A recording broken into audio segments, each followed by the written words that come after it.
বন্ধ হবে না, তাহলে সময় স্থগিত হবে। কতদিনের জন্য?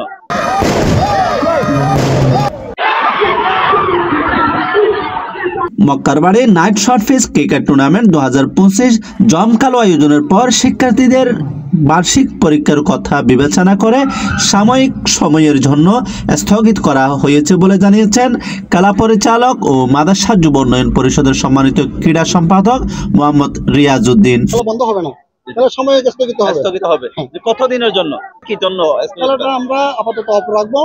পরীক্ষার্থীদের পরীক্ষা কোনো শেষ হয় না, সকল পরীক্ষা শেষ হয় না, পরীক্ষা শেষ না হওয়া পর্যন্ত আমরা খেলাটা স্থগিত রাখবো, কারণ আমাদের আজকের শিশুরা আছে আগামী দিনের ভবিষ্যৎ। আপনারা অবশ্যই অবগত আছেন, গত জুমাবার থেকে তৃতীয়বারের মতো নাইট শর্ট পিচ ক্রিকেট টুর্নামেন্টের পর্দা উন্মোচন হয়েছে। গত শুক্রবার 5 ডিসেম্বর এই খেলা উদ্বোধন হয়েছে। এখানে টোটাল টিম আসছে আপনার 16টা।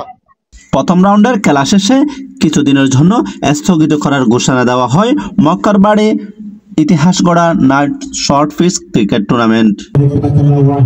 এদিকে আয়োজকরা বলেন, যুব সমাজকে ঐক্যবদ্ধ করে ডিভাইসমুখী সমাজ ব্যবস্থাকে মাঠের ক্রীড়া শক্তি প্রদর্শনের আহ্বান। বিভিন্ন অঞ্চল থেকে 16টা টিম আসছে আলহামদুলিল্লাহ।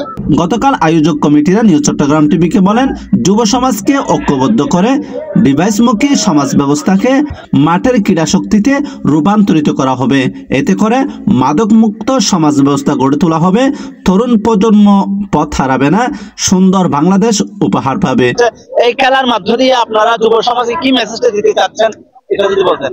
এই খেলার মধ্যে দিয়ে আমি যুবকদেরকে মেসেজ দিতে চাচ্ছি, খেলাধুলা হচ্ছে আনন্দের বিষয়, সম্প্রীতির বিষয়। এই মাঝে মধ্যে মেলা হয় না, মেলায় মানুষ কেন আসে? আনন্দ উপভোগ করতে আসে, ঠিক আছে, কেনাকাটা করবে, আনন্দ উপভোগ করতে আসবে, নতুন কিছু দেখবে, নতুন কিছু শিখবে। হ্যাঁ, এই খেলার মধ্যে দিয়ে আমরা একটা মেসেজ দিতে চাচ্ছি, আমরা সবাই সবসময় সবার প্রতি শ্রদ্ধাশীল থাকবো, শ্রদ্ধাশীল থাকবো। S M Saiful Islam, news Chittagong TV.